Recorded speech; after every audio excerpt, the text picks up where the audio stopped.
ไม่สนใจหลบไปเพื่อเช็ดน้ำตาอยากบอกให้รู้ถึงความในใจรู้ไว้ว่ายังมีอีกคนที่ยังรักเธอไม่คลาย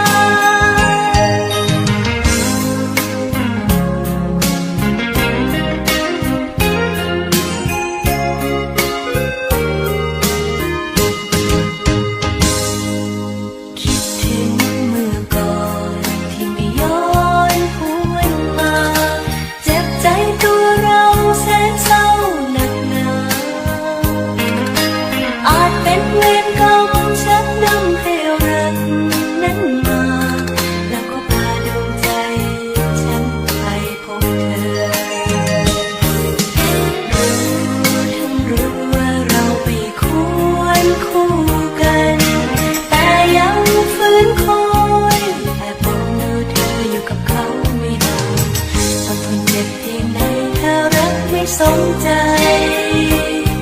หลบไปเพื่อเช็ดน้ำตา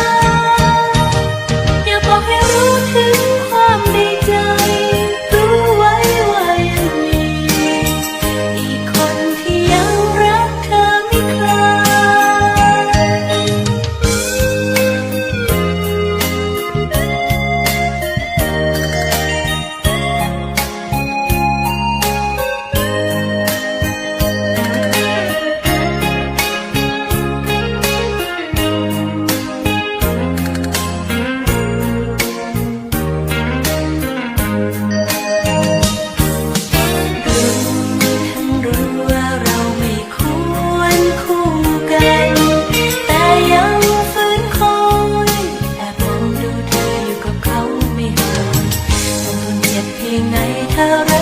สนใจ